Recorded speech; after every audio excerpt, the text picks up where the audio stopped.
Here's a question to start this video. Who was the biggest enemy of humankind in the entire 20th century?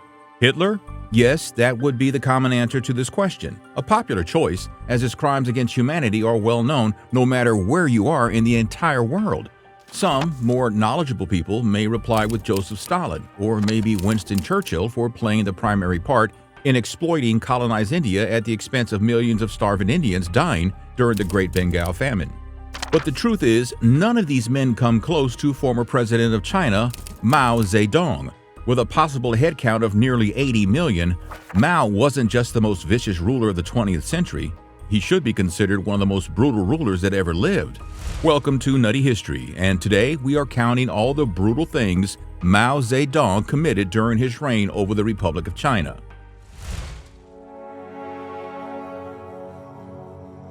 CCP, or the Chinese Communist Party, was formed by Chen Dishyo and Li Dachou in 1921. It came into power by defeating Kuomintang, or the KMT, in the Civil War in 1949 with Mao Zedong as its incumbent chairman. Mao Zedong was also the leader of the People's Liberation Army and was responsible for the Siege of Chongqing a year earlier. According to the People's Liberation Army's Lieutenant Colonel Zhang Zhengyu, what Mao did to the people of the city was worse than what the people of Hiroshima had to endure at the end of the Second World War. Unlike many other cities taken by the People's Liberation Army during China's Civil War, there were no crowds to greet the victors as they made their triumphant march through the streets of this industrial city in the heart of Manchuria. The people of Chongqing were no friends of KMT, and in any other case would have been relieved to know that the tyranny of Kai-shek's nationalist army had come to an end. But by the time Mao's successful siege of Chongqing city ended, most residents of the city were too weak to go outdoors and welcome or retaliate against the approaching PLA. In what current China's history books hail as one of the decisive victories of the Civil War, Mao's troops indeed won by starving the nationalist garrison without firing a single shot. But the same books conveniently omit the part that more than 160,000 civilians also perished during the 5-month siege due to the lack of food and facilities. Also, Mao did not bat an eye for all those innocent lives that his ambitions cost.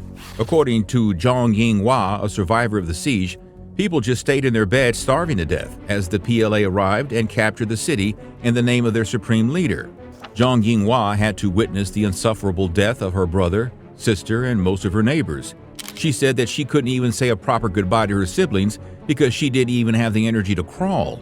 Mao also ordered to decimate anyone who tried to escape the city, even if they were civilians. The army was also instructed to ignore the pleas of mothers holding starving children on the other side of the barbed wire barricades.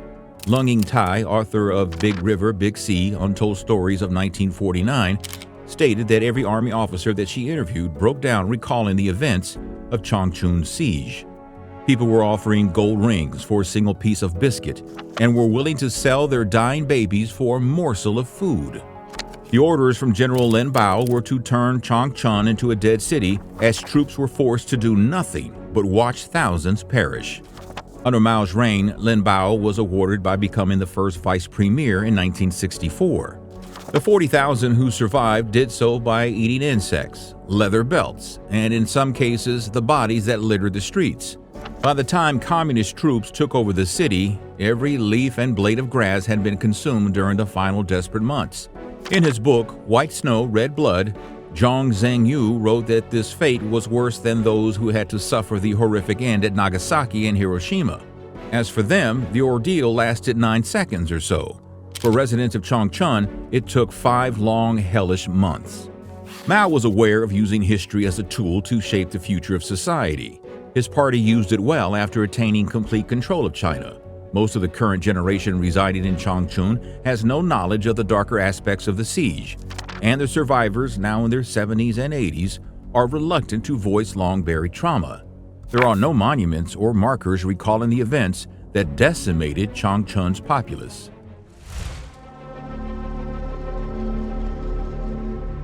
What happened at Chongqing was merely a trailer of what was coming for the entirety of China.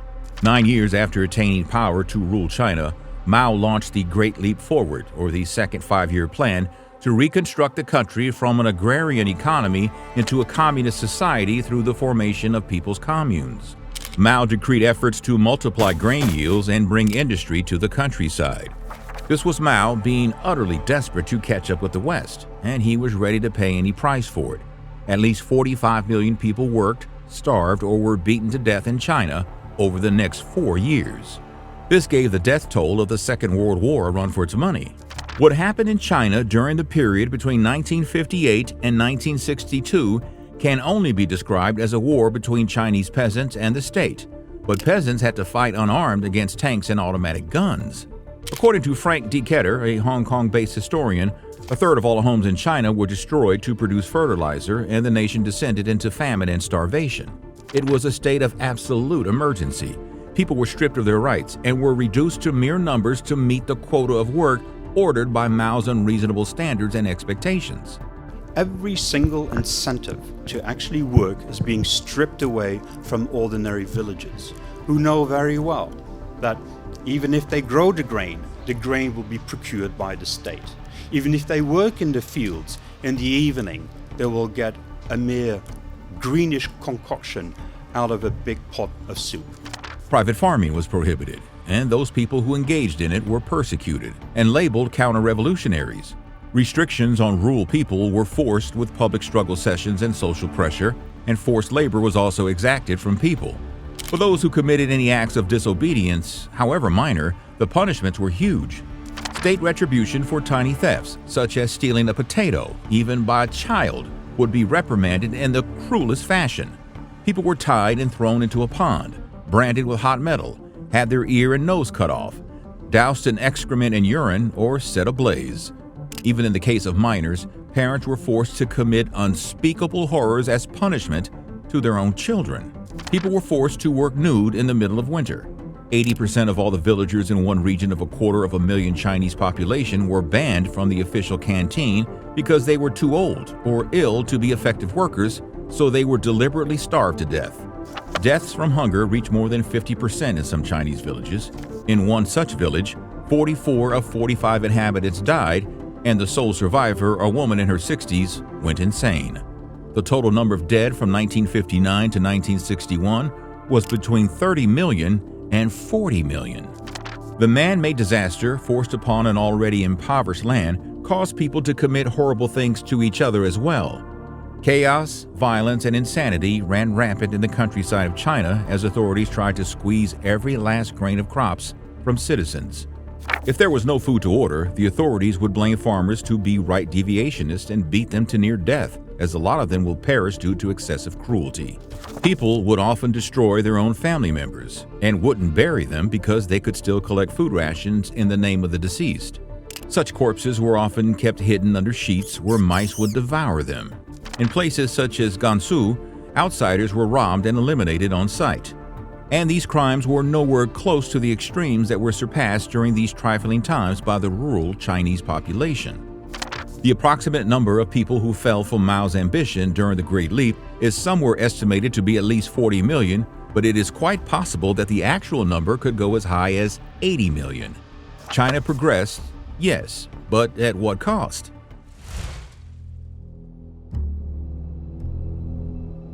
Only 5 years after the Great Purge, Mao was sensing a change of wind. The revolutionary fervor was waning in China. To combat this threat, Mao came up with the idea of a movement, a Revolution 2.0. The goal of the Cultural Revolution was to preserve Chinese communism by purging remnants of capitalist and traditional elements from Chinese society, and to reimpose Mao Zedong, in other words, Maoism. Talk about vanity. Mao accused that bourgeois elements had infiltrated the government and society with the aim of restoring capitalism. Mao called on young people to bombard the headquarters and proclaimed that to rebel is justified. The youth responded by forming Red Guards and rebel groups around the country. This was Mao's personality cult. You can't blame the young, for they were systematically brainwashed in the name of education for the last 2 decades.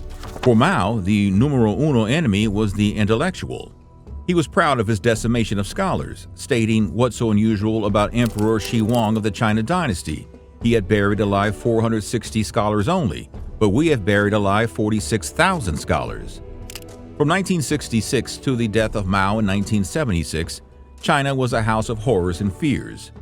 Mao's strategy for the Cultural Revolution included using forces both within and outside the party to defeat his rivals in the party and to bolster his primacy, all in a manner inseparably linked to his political idealism. The very beginning of the Cultural Revolution in China immediately led to violent mass chaos in June 1966, as youth began challenging authorities of schools and universities by forming themselves into Red Guards in the name of loyalty to Mao. Mass violence spread over campuses where teachers and other educators were subjected to struggle sessions, humiliated and beaten by fervent students. Meanwhile, Mao had asked authorities to turn a blind eye towards such violence and let it fester. Xie Fuji, the Minister of Public Security, directed all police stations and other security forces to assist Red Guards in identifying guilty households. Does that remind anyone of the Gestapo? This was worse. Thousands of educators were publicly denounced and physically punished in struggle sessions by the rampaging students in Beijing's secondary schools and universities. This includes 20 documented cases of carnage by the Red Guards. On August 18, 1966, Mao Zedong and Lin Biao addressed and praised the Red Guard militants at Tiananmen Square. Yes, the very Tiananmen Square which will again witness dark history being written in 1989. As a result, the Red Guards invaded and ransacked more than 100,000 homes and confiscated foreign currency, gold, and other valuables worth 44.8 million Chinese yuans. The Red Guards also burned 2.3 million books and 3.3 million paintings, art objects, and pieces of furniture. Furthermore, 4,922 of the 6,843 officially designated places of cultural or historical interest in Beijing were destroyed. Later, as public security officers got involved, they assisted Red Guards to expel 77,000 people from their rightfully owned homes. The violence that followed saw nearly 200 people dying every day. The brutal butchery by Red Guards and party activists continued, and many families were wiped out entirely. In the name of revolution, Mao systematically eliminated all his rivals in the Chinese Communist Party and allowed the decimation of innocent people to continue in the name of weeding out traitors, spies, and capitalist roaders within the party itself and China. But in his relentless pursuit to destroy every single rival, Mao ended up turning friends into rivals and critics as well. His hand-picked successor, Lin Biao, the architect of the tragedy at Chongqing, was the first such case. It is hard to say if Lin Biao rebelled first or Mao got paranoid of Lin Biao's growing power and influence in the party and army. But Lin Biao tried to flee China along with his family, but his plane crashed in Mongolia in 1971. Well, that was convenient. In April 1976, the Republic of China was eventually done with incessant bloodshed, and a mass protest was organized in Beijing and many major cities after Premier Zhou Enlai passed away. Mao and his inner circle had lost their credibility among the Chinese population. But before justice could arrive for Mao, he passed away in September 1976. The Cultural Revolution ended with the arrest of the Gang of Four: Mao's wife, Jiang Xing, CCP Politburo members Wang Hongwen and Zhang Chunqiao, and Wen Yan. The Gang of Four were the direct henchmen of Mao Zedong, along with Lin Biao, who parroted his propaganda in public to carry on the atrocities that were committed during the last decade of Mao's rule.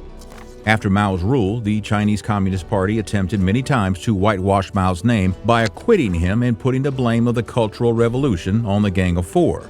But despite their attempt of altering history, Mao remains one of the bloodiest rulers to ever live. Tell us in the comments, which other ruler should we cover in this series? And, as always, thanks for watching Nutty History.